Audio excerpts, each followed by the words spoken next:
Antonia vivía en un mundo pintado en tonos de marfil y oro. Su ático, una atalaya de cristal sobre el corazón de Madrid, era un testimonio de éxito. Cada mañana, la luz se filtraba por los ventanales, trazando patrones sobre el mármol pulido y encontrándola a ella, ya vestida con la sobria elegancia que se esperaba de la mitad de la pareja de oro del derecho corporativo. A su lado, Alberto Pérez, su esposo y socio, representaba la otra mitad del cuadro, un hombre tallado con la ambición de su familia, cuyo encanto era tan afilado como su estrategia en los tribunales. Juntos, eran invencibles. O eso parecía. Su vida era una sinfonía bien ensayada, cafés por la mañana discutiendo casos, jornadas intensas en su bufete de abogados, y noches de cenas y galas donde sus sonrisas eran la moneda de cambio social. Sin embargo, hacía meses que una nota discordante había comenzado a sonar, tan baja al principio que Antonia la confundía con el zumbido de su propia mente. Era un silencio nuevo que se instalaba entre ellos en el coche de vuelta a casa. Era la forma en que el móvil de Alberto ahora siempre descansaba con la pantalla hacia abajo sobre la mesita de noche. Pequeñas grietas en la fachada de su perfecta estabilidad. Él llegaba más tarde, oliendo a un cansancio que no era el de siempre. Y a veces, a un perfume floral, ajeno y dulce, que se aferraba a la solapa de sus trajes. «Es de alguna clienta. Ya sabes cómo saludan», decía él con una sonrisa fácil. Una sonrisa que antes la calmaba, y ahora solo sembraba una inquietud helada en su estómago. Antonia, una abogada brillante entrenada para ver patrones y detectar mentiras, se encontraba desactivando sus propios instintos. Se decía a sí misma que era el estrés, la fusión millonaria que estaban manejando, la presión de los Pérez, la ruidosa y ambiciosa familia de Alberto que siempre exigía más estatus, más poder. Su propia ambición, la que había heredado de un linaje tan poderoso que no necesitaba hacer ruido, la había moderado por él, la había suavizado para encajar en el papel de la socia comprensiva, la esposa perfecta. ¿Acaso no era normal que un hombre bajo tanta presión buscara algo de espacio? ¿No estaba siendo ella paranoica, injusta? Se obligaba a creer en la lógica, a ignorar el nudo en la garganta que sentía cada vez que él respondía un mensaje con una urgencia disimulada. Los detalles se acumulaban como polvo en un cuarto cerrado, un cargo en la tarjeta de crédito de una joyería que no correspondía a ningún regalo para ella. Llamadas a deshoras que él siempre contestaba alejándose, su voz un murmullo inaudible. Una noche, mientras él se duchaba, su teléfono vibró sobre el mármol del baño. Sin pensar, Antonia miró la pantalla. Un solo nombre, Emily. Y un mensaje.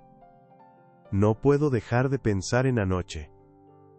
El aire se le escapó de los pulmones. Su corazón martillaba contra sus costillas. Un tambor de pánico. Pudo haberlo confrontado. Pudo haber desatado el infierno en ese mismo instante. Pero no lo hizo.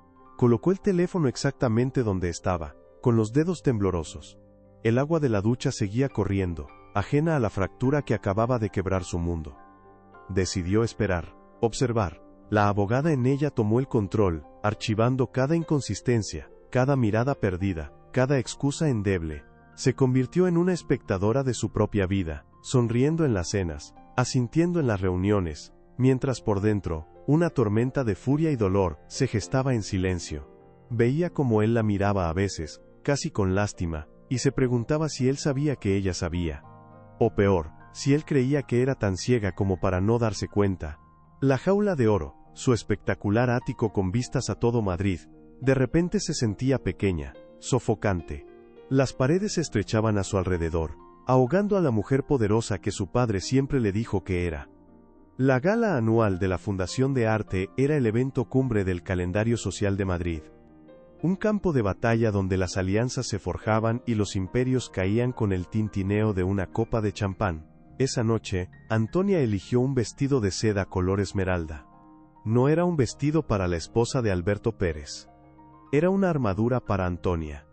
Mientras entraban al palacio restaurado, las cámaras parpadeaban, capturando la imagen de la pareja perfecta. Él le apretó la mano, un gesto para el público, pero sus ojos ya barrían la multitud, buscándola. Y entonces, Antonia la vio. No necesitaba que nadie se la presentara. La reconoció por el perfume, el mismo aroma floral que había estado atormentando sus noches. Emily. Era exactamente como la había imaginado. Más joven, con una belleza obvia y una sonrisa que parecía decir que el mundo le pertenecía. Estaba al otro lado del salón, pero el espacio entre ellas se contrajo hasta desaparecer. Alberto se tensó a su lado, supo que Antonia la había visto.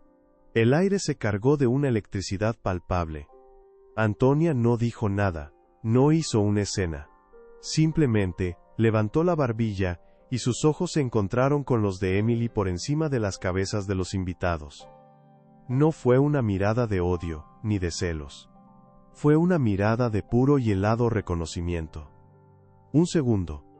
Eso fue todo lo que duró. Un segundo en el que Antonia le hizo saber que el juego había terminado. Que la conocía. Que lo sabía todo. La sonrisa de Emily vaciló. La seguridad se desvaneció de su rostro. En ese instante de conexión silenciosa, Antonia recuperó una fracción del poder que le habían arrebatado. El viaje de vuelta al ático fue un abismo de silencio. Cada semáforo en rojo se sentía como una pausa en una ejecución. Alberto sujetaba el volante con tanta fuerza que sus nudillos estaban blancos. No la miraba, pero Antonia sentía el calor de su furia irradiando desde el asiento del conductor. Ella, por su parte, miraba las luces de Madrid pasar como estrellas fugaces, su mente una pantalla en blanco, paralizada por el segundo que había compartido con Emily. Sabía que había cruzado una línea invisible, que había roto el pacto no escrito de fingir que no veía nada. La puerta del ático se cerró detrás de ellos con un clic metálico y definitivo. El sonido rompió el hechizo. ¿Qué fue eso? La voz de Alberto era un siseo bajo, peligroso. Antonia se quitó los pendientes, sus dedos apenas obedecían. No sé de qué hablas. No te hagas la estúpida conmigo, Antonia. Se acercó, invadiendo su espacio. El olor a champán y a su colonia cara la asfixió. Esa mirada, a ella. ¿Creíste que no me daría cuenta? Antonia levantó la vista. Por primera vez en meses, el miedo fue reemplazado por una gélida calma. ¿Y si lo hice? ¿Qué diferencia hace?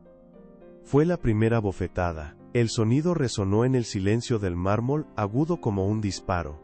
Su cabeza se giró por la fuerza del impacto, su mejilla ardiendo. El shock la dejó sin aliento. La segunda vino casi de inmediato, en la otra mejilla. Para que aprendas a respetarme. La tercera, a respetar mi vida. La cuarta, mi nombre. La quinta, todo lo que tienes es gracias a mí. La sexta, un golpe sordo que la hizo tropezar hacia atrás, el sabor metálico de la sangre llenando su boca. 6 truenos que destrozaron, no solo el silencio, sino el último vestigio de la mujer que había sido. Lo miró, con los ojos llenos de lágrimas que se negaba a derramar, el rostro encendido por el dolor y la humillación. Él no parecía un hombre, parecía un animal acorralado, aterrorizado por haber sido descubierto.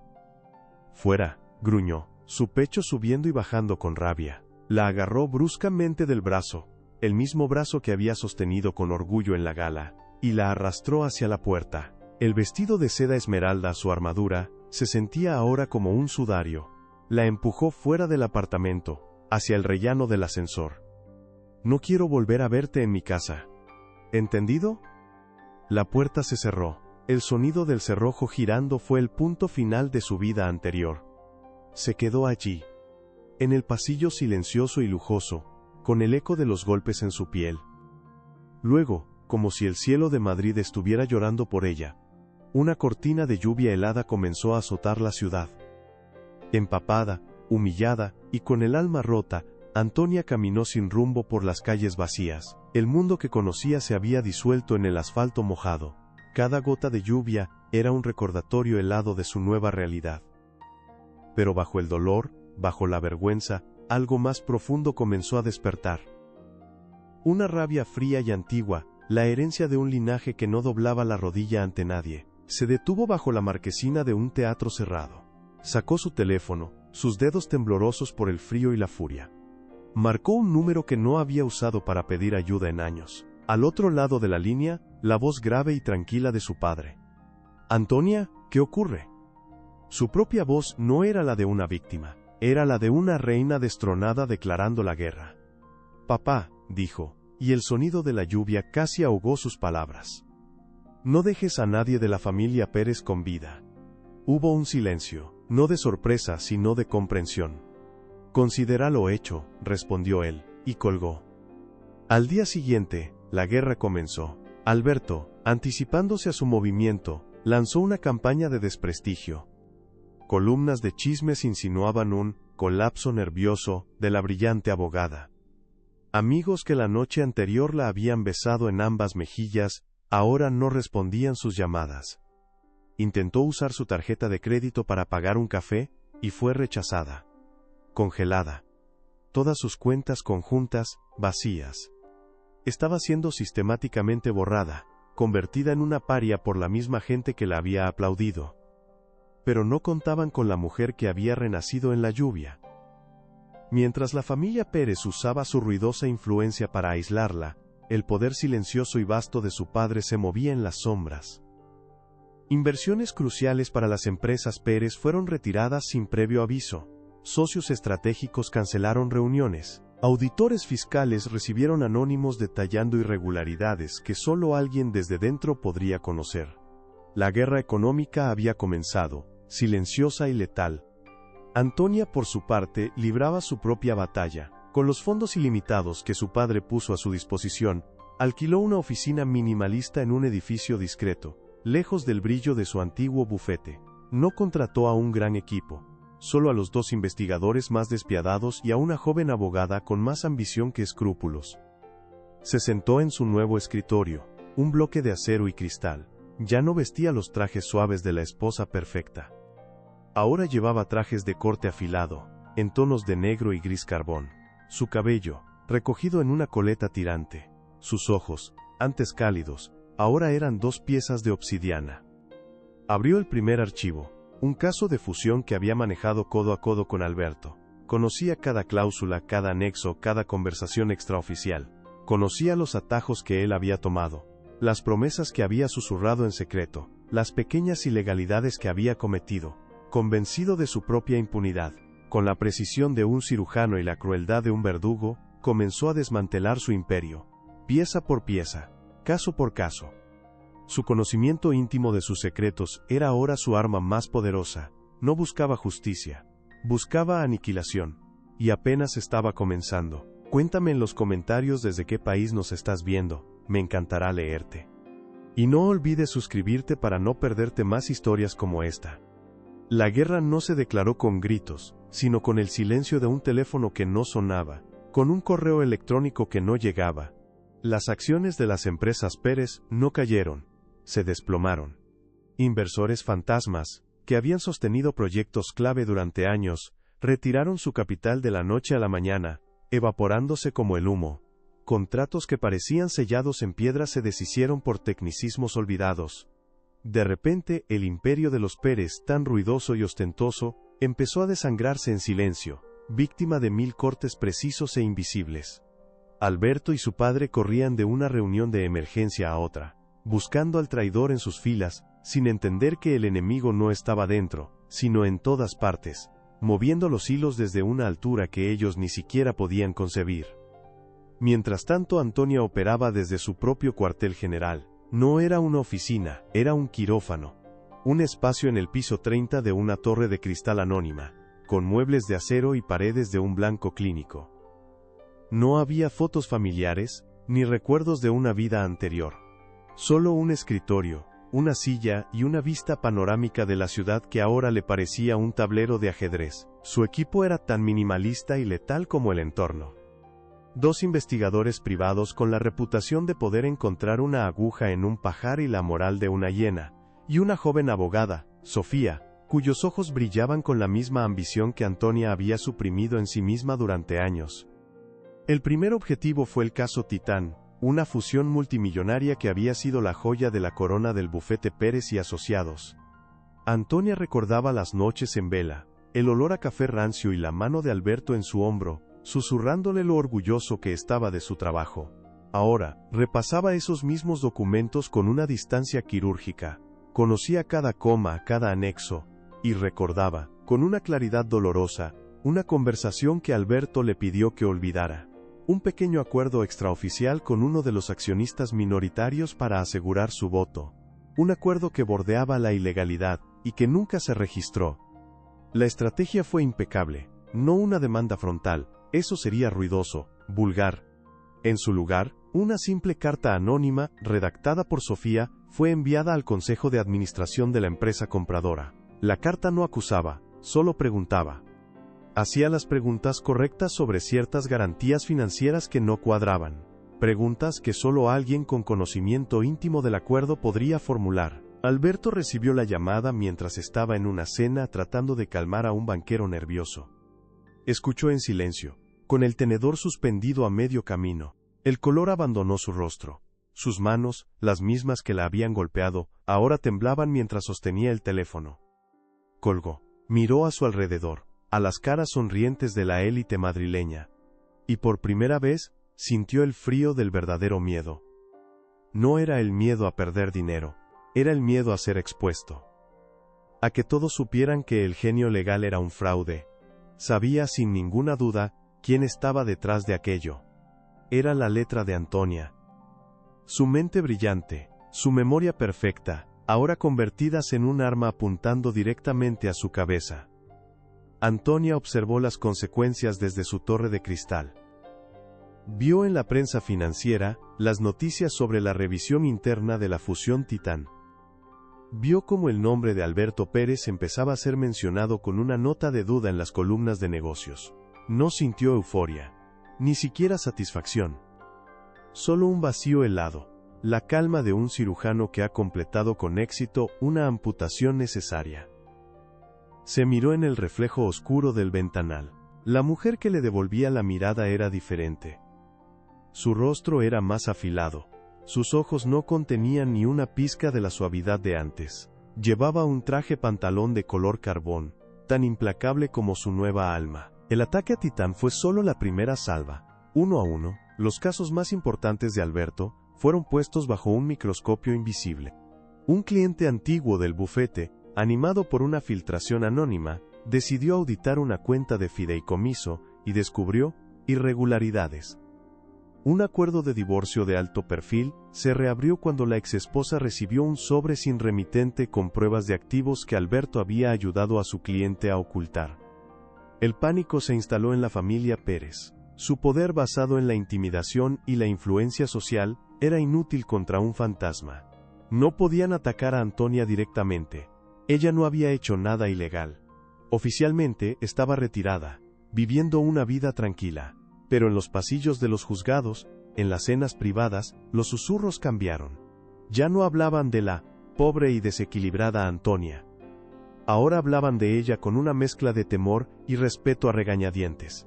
Se había convertido en una leyenda urbana, un espectro legal que vengaba injusticias. Una tarde, Sofía entró en su despacho. «Tenemos noticias del caso inmobiliario de la Castellana», dijo, dejando una carpeta sobre la mesa.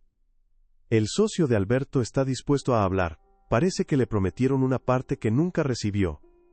Antonia ni siquiera levantó la vista de la pantalla de su ordenador. Ofrécele inmunidad y el doble de lo que le prometieron. Quiero su declaración firmada para el viernes. Sofía asintió, una pequeña sonrisa de admiración en su rostro. Se detuvo en la puerta. Señora, están acabados. Lo sabe, ¿verdad?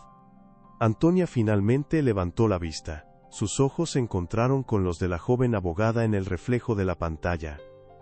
Por un segundo, vio a la mujer que solía ser en la ambición de Sofía. Luego, la imagen se desvaneció, reemplazada por la dura realidad de su presente. No, Sofía, respondió con una voz tranquila y desprovista de emoción. Aún no. Acabados es cuando no quede ni el recuerdo de su nombre, y apenas estamos empezando. El sol se ponía sobre Madrid, tiñendo el cielo de tonos anaranjados y púrpuras, pero en la oficina de Antonia, la luz seguía siendo blanca, fría e implacable. El tablero estaba dispuesto, y ella, por primera vez en mucho tiempo, movía las piezas. El golpe final no fue un grito, sino el eco del martillo de un subastador. La mansión de los Pérez, el bastión de su ruidoso poder, fue vendida para pagar una fracción de las deudas que se acumulaban como una marea negra. Alberto lo vio desde el otro lado de la calle, oculto tras unas gafas de sol en un día nublado, un fantasma en el funeral de su propio legado. El nombre que su padre había construido con sudor y amenazas, ahora era sinónimo de ruina y deshonra. Su padre, el patriarca, había sufrido un derrame cerebral masivo meses atrás, dejándolo atrapado en un cuerpo que no obedecía, y un silencio que era la burla final a su vida de estruendo. Alberto ahora vivía en un apartamento alquilado en un barrio que antes solo habría cruzado en su coche blindado. Los amigos que llenaban su agenda se habían evaporado. Emily, la joven por la que había dinamitado su vida, desapareció en cuanto el dinero dejó de fluir, su número de teléfono desconectado, como si nunca hubiera existido. A veces, por la noche, se sentaba en la oscuridad, con una copa de whisky barato en la mano, y el recuerdo de 6 bofetadas resonaba en sus oídos. Pero ya no eran las que él había dado. Eran las 6 réplicas que la vida le había devuelto, cada una más devastadora que la anterior.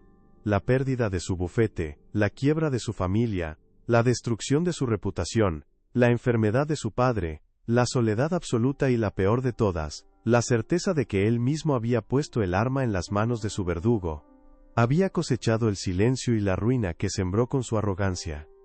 2 años después, en lo alto de la torre más nueva y brillante de Madrid, la luz del amanecer inundaba un ático que hacía que el anterior pareciera una jaula modesta. Este era el espacio de Antonia. No era un hogar compartido, era un santuario, un testimonio de su renacimiento. Las paredes estaban llenas de arte contemporáneo, no de retratos familiares. El aire olía a café recién hecho, y a la promesa de un día que le pertenecía por completo. Su bufete, Antonia y Sofía Abogadas, se había convertido en una de las firmas más respetadas y temidas del país. No por su tamaño, sino por su precisión letal. Se especializaban en lo que Antonia mejor conocía: desmantelar imperios construidos sobre mentiras. Sofía, ahora su socia, entró en la cocina con 2 tazas de café. El caso de los astilleros está cerrado, dijo con una sonrisa. Se rindieron esta mañana.